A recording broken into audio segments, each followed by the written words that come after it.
Salut les aviateurs, aujourd'hui on part pour un vol à destination de Sedan, au départ de Compiègne. L'avantage de l'avion qu'on a choisi, c'est qu'il a ni directionnel, ni transpondeur, ni VOR, donc on va pouvoir faire la navigation uniquement à partir de la montre et de la carte. Et donc c'est l'objectif du jour. Allez, c'est parti!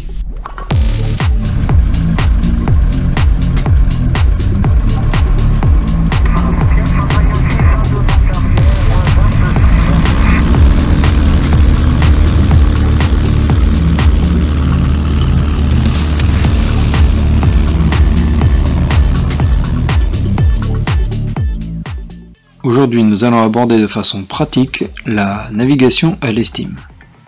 Pour illustrer cette nav à l'estime, on a choisi un vol Compiègne-Sedan, quasiment direct, sans complications liées à l'espace aérien. Au départ, on passe à la verticale du seuil de piste 23, puis cap sur le lac à la confluence des rivières qui servira de point de départ pour la navigation. En navigation à l'estime, on suit une route en ligne droite sur une branche d'un circuit entre le point de départ et le point d'arrivée. Pour cela, on a seulement besoin d'un temps et d'un cap à suivre. Bien sûr, la plupart du temps, le circuit est plus complexe, avec plusieurs segments et points tournants.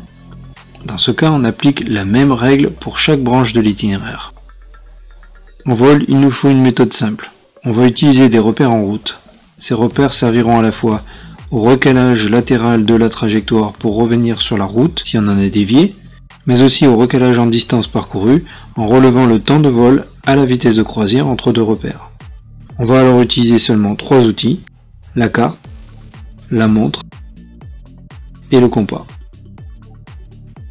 Pour notre vol LFAD-LFSJ, nous aurons simplement deux branches, donc un seul point tournant. On sait faciliter la navigation avec des caps ronds à afficher sur le compas. En partant de notre repère de départ, on volera 30 minutes au cap 070 jusqu'au village de Montcornet, qui sera notre point tournant. Une fois passé ce point tournant, nous prendrons un cap plein est durant 25-26 minutes pour arriver à la verticale de l'aérodrome de Sedan, notre point d'arrivée. Ce cheminement nous permet de contourner la zone Romeo 114 Bravo de Sissonne, qui est active ce jour-là.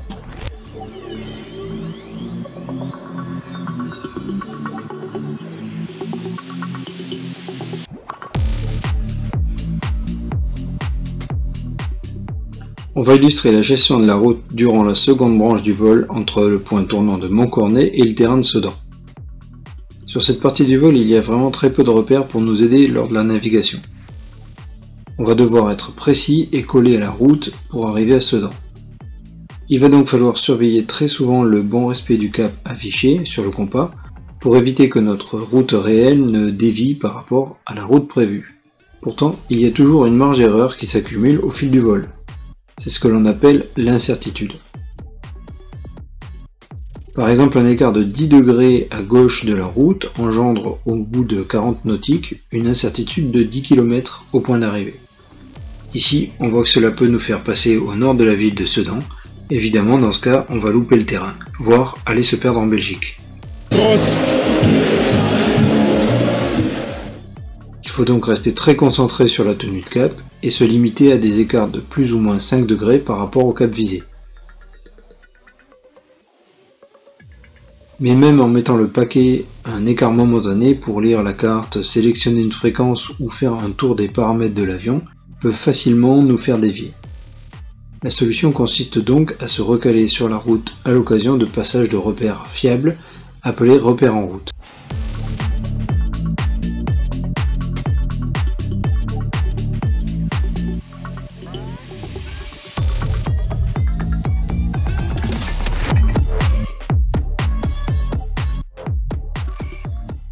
Un écart de 10 degrés durant 12 minutes conduit à une incertitude de l'ordre de 6 km. On va dire que c'est le maximum tolérable. On opte donc pour des repères en route espacés de 6 à 12 minutes. 6 minutes, c'est le minimum pour avoir le temps de piloter entre deux repères, et 12 minutes, c'est le maximum pour contenir l'écart latéral dû à l'incertitude. Sur notre branche entre Montcornet et Sedan, il n'y a pas beaucoup de repères valables. Le paysage est composé de champs et de bocage. Pas de grande ville, aucune 4 voies ou autre ligne naturelle ou artificielle. Il va donc falloir être malin pour placer des repères en route en équilibrant les distances qui les séparent. Sur cette seconde branche du vol, j'ai trouvé les repères suivants. On l'a déjà dit, le départ de la branche se fait au niveau du village de Montcornet, mais on voit bien qu'en partant de ce point vers l'est, on trouve très peu de repères visuels. De plus, la carte au 500 millième indique uniquement des routes secondaires et des champs d'éoliennes qui sont définitivement de mauvais repères, car il y en a partout. Un peu plus loin, on a une forêt irrégulière, donc difficile de la prendre comme repère précis. Nous trouvons le premier repère concret à 12 minutes avec le village de Domery, qui a l'avantage d'être exactement sur la route et de disposer de caractéristiques repérables. Il est en bordure nord d'une grande forêt, il est traversé par une départementale qui fait un Z caractéristique, son église est originale et bien visible avec un toit en ardoise et une tour d'angle en échauguette. Son seul défaut est qu'il n'est pas figuré sur la 500 millième aéro, par contre sur la carte, le zigzag de la départementale est bien représenté. Mais 12 minutes c'est un peu long. Donc je prévois des repères intermédiaires, pas pour le calcul du temps de vol, mais surtout pour corriger l'incertitude en écartement. Pour ce faire, je pense confirmer le passage sur le circuit moto posé sur un promontoire à 5 minutes de vol après Montcornet.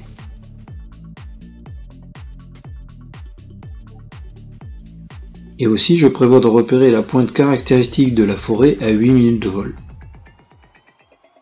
Cela semble un peu aléatoire, mais ça peut sans doute aider. Après Domery, je place un repère en route à 9 minutes. C'est une grande boucle d'un cours d'eau associé au canal des Ardennes. C'est assez bien repéré sur la carte au 500 millième et ceci confirme l'intérêt du repère. Un repère intermédiaire serait le S formé par l'autoroute A34 près de Poitéron, qu'on laissera au sud. Une fois passé le canal des Ardennes, on devrait avoir rapidement le terrain à portée de vue. On se réserve les points de repère de la première branche pour une seconde vidéo où nous verrons les effets du vent sur la nave à l'estime.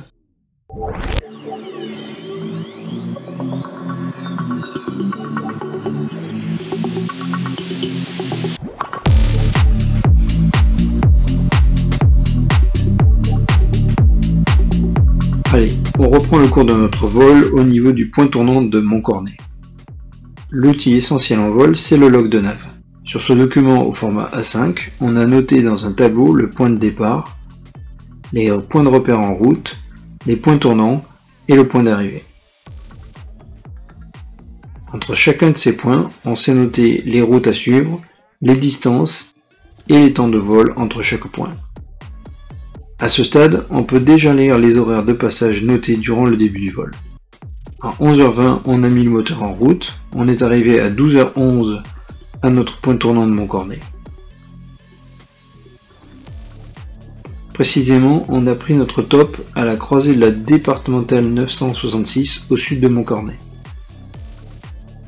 Passé le repère et le top noté, on affiche de suite le cap 0,90 et on reprend l'altitude prévue pour la branche qui sera la même jusqu'au terrain d'arrivée. Puis on recale les heures de passage estimées au point suivant. 12h11 plus 12 minutes, on estime l'arrivée à Domery à 12h23, on note simplement 23, plus 9 minutes estimées pour le canal des Ardennes à 32, plus 6 minutes estimées pour la verticale de Sedan-Aéro à 38. On a un peu de temps à présent pour préparer la fréquence radio de Sedan, faire un tour des paramètres moteurs et un bilan carburant. Comme prévu, on attaque une zone très pauvre en repères au sol. On travaille donc à l'estime durant 12 minutes. À 5 minutes, je suis supposé arriver sur le mont de Châtillon où je cherche mon fameux terrain de motocross. Loupé, il me passe juste en dessous et il est trop petit pour que je le voie. En fait, c'est un mauvais repère. Il n'est pas assez visible, pas conforme à la photo aérienne car la végétation a poussé, donc j'ai plutôt dévié de ma route pour le chercher au lieu de m'en servir pour me recaler. Ce genre de petit repère est donc à éviter à l'avenir. Mais ce n'est pas trop grave car j'ai un autre repère intermédiaire à 8 minutes. Le passage au point de repère suivant est un peu flou. La forêt triangulaire utilisée comme repère intermédiaire est visible, mais en perspective écrasée à 2000 pieds, la forme est moins évidente à comprendre. Mais au moins je l'ai vu et je m'assure de passer au centre du triangle pour recaler mon écartement à la route. On arrive à la sortie de la forêt de Signy-l'Abbaye, à 1 ou 2 minutes de mon prochain point de repère en route, soit vers 12h21. Je sors donc ma carte et la positionne donc dans le sens de la trajectoire.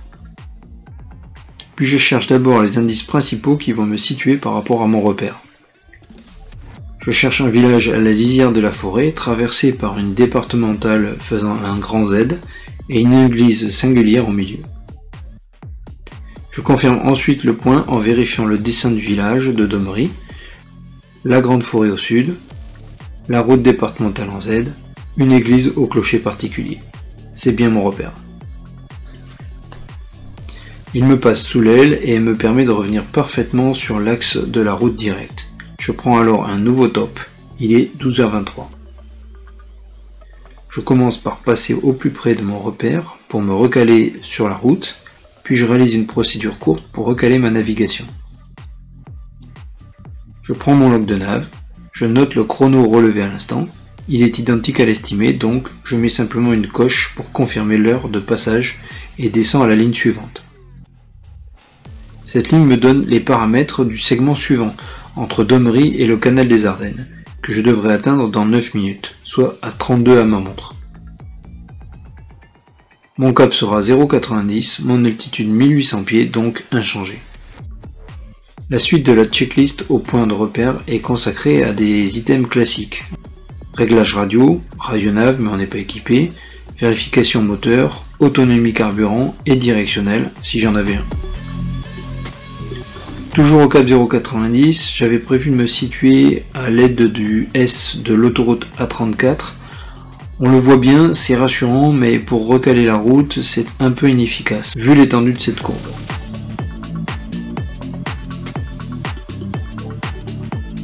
Sur la gauche, en léger contrebas et convergent vers Sedan, on voit la vallée de la Meuse et l'agglomération de Charleville-Mézières.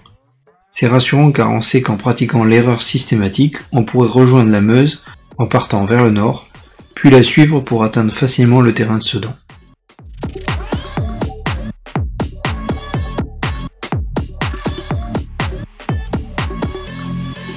Quand on est perdu, l'erreur systématique consiste à prendre systématiquement une direction qui nous mène vers un repère type grande rivière, voie de chemin de fer ou autoroute, que l'on est certain de croiser pour ensuite le suivre en cheminement.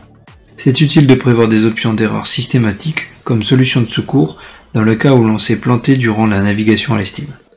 Mais bon, pas de problème pour ce vol, donc je continue à l'estime au cap 0,90. On approche à présent du point de repère en route suivant sur la boucle du canal des Ardennes. Relevé chrono, le canal est attendu à moins de 2 minutes devant moi. Je prends ma carte pour confirmer le repère. Le principe d'utilisation de la carte est de comparer ce que l'on observe au sol avec ce que l'on s'attend à voir en lisant la carte. On commence donc par tourner la carte dans le sens de la route pour que les repères concordent avec ce que l'on a sous les yeux. La carte montre d'abord une grande forêt, une ligne de tension qui coupe vers le sud-est, puis le dessin de la boucle de la rivière qui coule vers la vallée de la Meuse à gauche de ma route. Mon point de repère en route se trouve à la tangente au nord de la boucle du cours d'eau.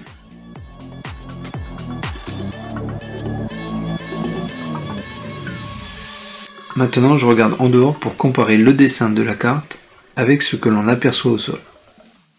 La forêt, la ligne haute tension et la boucle du cours d'eau. Pour bien recaler ma route, je vise donc la tangente à la boucle de la rivière et prends mon cap au passage du repère. Prise de chrono, l'estimé est juste. Mon arrivée à la verticale de Sedan est attendue dans 6 minutes, soit à 12h38. Je bascule sur le réservoir avant, puis je prépare mon arrivée sur le terrain, c'est le briefing arrivé. Coup d'œil rapide au point clé de la VAC, fréquence, QFU préférentiel, altitude de tour de piste, zone d'habitation à éviter, position de la manche à air et de l'air à signaux. On analyse aussi les menaces. Ici, il y a de la voltige et du treuillage de planeur à la verticale. À 3 minutes, message préalable à l'intégration, et nous voilà sur le terrain.